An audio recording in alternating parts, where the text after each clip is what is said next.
ناموس کی بھی بڑے نازک معاملات ہیں۔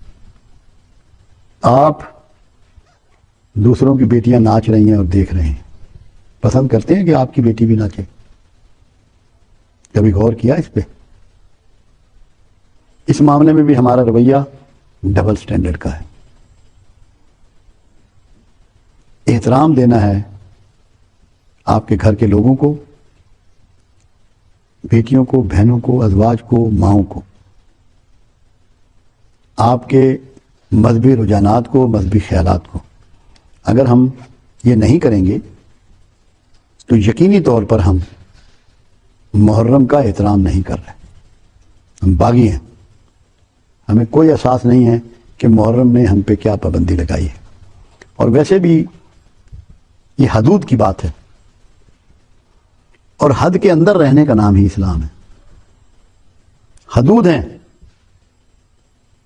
اللہ نے کون سا ایسا شعبہ ہے جس پہ حد لاگو نہیں کی؟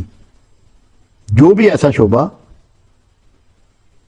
جس سے بد اخلاقی پیدا ہوتی ہے، جرائم پیدا ہوتے ہیں، دوسروں کا استحصال ہوتا ہے، اللہ نے اس پر حد لاگو کی ہے۔ اور جو ان حدود کے اندر رہتا ہے وہ بہترین مسلمان ہے، متقی کہلانے کا حقدار ہے۔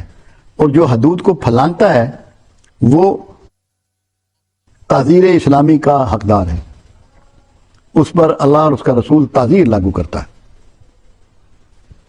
تو ہمیں اس رویے کو اپنانا ہے جو ہمیں محرم ہم پہ لاگو کرتا ہے۔ اگر ہم نے اس رویے کو نہ اپنایا اور دوسروں کی مال و جان اور ناموس ہمارے لیے محترم نہ ٹھہری، اب محترم کی بات آئی تو ایک بات دماغ میں آ گئی، وہ بھی کرتا چلوں۔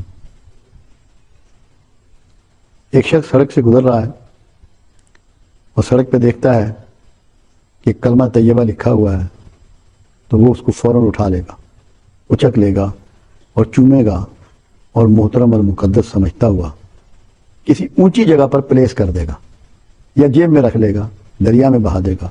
اس کو محترم کرتا ہے۔ اور جس انسان کے سینے پر کندھا ہے لا الہ الا اللہ محمد رسول اللہ، اس کو ملعون کرتا ہے، اس کی جان کے در پہ ہے، اس کی عزت کے در پہ ہے۔ یہ رویہ کتنا گھٹیا ہے کہ کاغذ پر اگر سرکار کا نام لکھا ہو تو محترم، اور مسلمان کے سینے پر لکھا ہو تو اس سے اگر آپ کے نظریات نہیں ملتے، مذہبی عقیدہ نہیں ملتا، تو وہ ملعون اور اس کی جان کے در پہ، اس کے مال کو لوٹنے کے لیے تیار۔ یہ رویہ ہمیں چھوڑنا ہوگا۔ آپ کی نمازیں، آپ کے روزے، آپ کے عمرے، آپ کے حج، یہ سارے اللہ کے ہاں تبھی مقبول ہوں گے کہ جب آپ کے لیے دوسروں کا مال، جان، ناموس محترم ہو جائے گی۔ اور یہی اللہ کے رسول صلی اللہ علیہ وسلم نے آپ کو سکھایا ہے اور بتلایا ہے کہ تمہاری عبادات میں قبول کروں گا، مالک کہتا ہے، مگر تب جب تم دوسروں کے مال، جان، ناموس کو اپنے اوپر حرام کر لو گے۔ ہمیں اپنے معاشرے میں اپنے رویوں کو چیک کرنا ہے۔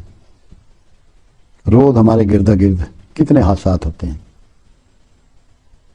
ہم ایک لفظ دکھ کا بھی اپنا اظہار نہیں کرتے، چہ جائے کہ اس کے بارے میں ہم زیادہ سنجیدہ ہوں۔ تو ہمیں اس سنجیدگی کو اختیار کرنا ہے اور ایک مہذب، اچھا انسان، اچھا مسلمان ہونے کا ثبوت دینا ہے کہ آج کے بعد ہمارے لیے ہر انسان کی جان، مال، ناموس قابل احترام ہوگی، محترم ہوگی، مکرم ہوگی، اور کسی شکل میں بھی ہم اس کو نقصان پہنچانے کی جستجو اور کوشش نہ کریں گے۔ اور رسول اللہ صلی اللہ علیہ وسلم کی ایک بہت ہی حسین بات سامنے آئی۔ آپ نے فرمایا، ایک طرف کعبہ ڈھایا جا رہا ہو، کعبے کی عمارت کو ڈھایا جا رہا ہو، اور دوسری طرف انسانی جان پر بنی ہو، تو میں انسان کو بچانے کے لیے پہلے آگے بڑھوں گا۔ تو کتنی تقدیم ہے، کتنی تقدیس ہے انسانی جان کی۔ تو محرم کا جو پہلا درس ہے وہ انسانی جان کا تحفظ ہے۔ ہم لوگ شاید اتنے بے حس ہو چکے ہیں کہ ہمیں محرم کیا پورا سال بھی کسی انسانی جان کی قدر و قیمت کا اندازہ نہیں ہوتا، اور شاید ہمارے کانوں پر اب جوں بھی نہیں رینگتی۔ روز ہم سنتے ہیں اور کبھی ہمیں خیال نہیں آیا کہ ہم کچھ لمحے کے لیے رکیں اور سوچیں کہ میں اس کا کیا اپائے کر سکتا ہوں کہ جو اتنی ارزاں ہو گئی ہے انسانی جان۔ کمال مہربانی کی ڈاکٹروں نے کہ انہوں نے جو بے شمار خواتین اور بچے زچگی کے دوران فوت ہو جاتے تھے، ان کو ہسپتالوں میں علاج دے کر، ٹریٹمنٹ دے کر، سسٹم کو چینج کر کے بے شمار انسانی جانوں کو بچایا، اور وہ اس طرح کے اب حادثات نہیں ہوتے۔ بے شمار ایسی چیزیں ایجاد کی، علاج کے طریقے دریافت کیے کہ انسانی جانیں محفوظ ہونا شروع ہو۔ تو انسانی جان کی اہمیت سمجھانے کے لیے، جتانے کے لیے آپ کے سال کی ابتدا محرم سے رکھی گئی۔ ہماری مسلمانوں کی بدقسمتی ہے کہ اسی مہینے میں کربلا کا واقعہ بھی آتا ہے۔ ہمارے لیے دکھ بھی ہے اور شرمندگی بھی، احساس ندامت بھی۔ اللہ کرے کہ آئندہ ہم ایسے حادثات سے محفوظ رہیں، مگر ہمیں اپنی پرائرٹی میں انسانی جان کا تقدس اور تحفظ کو اولیت دینا ہوگی۔ اپنے رویوں کو دیکھنا ہوگا، چیک کرنا ہوگا، احساس کرنا ہوگا۔ دوسری چیز جو محرم ہمیں سکھاتا ہے وہ ہے دوسرے کے مال کا تحفظ۔ کسی کے مال میں اس کی مرضی کے بغیر دسترس نہ کرنا، اس کو نہ کھانا، اس کا استعمال اس کی مرضی کے بغیر نہ کرنا، کیونکہ انسان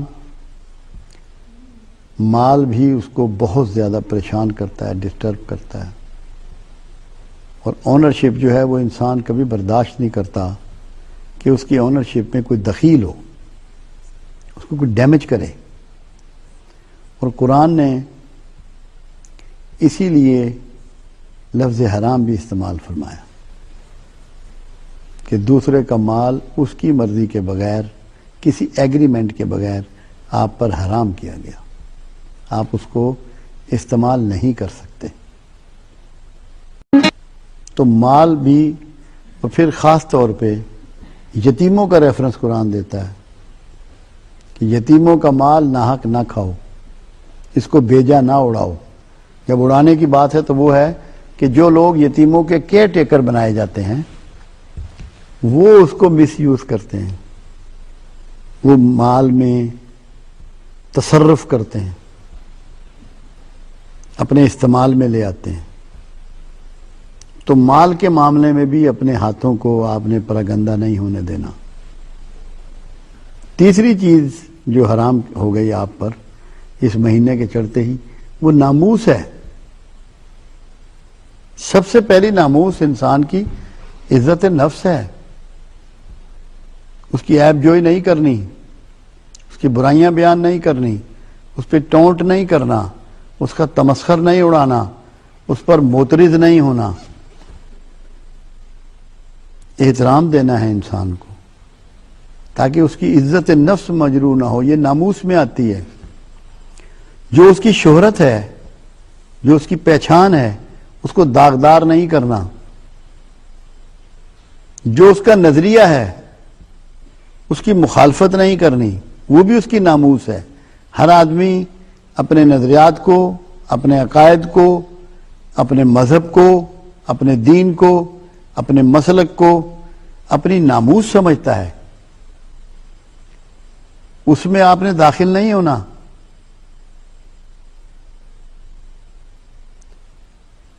اس کے حرم، اس کی بیوی، اس کی ماں، اس کی بیٹی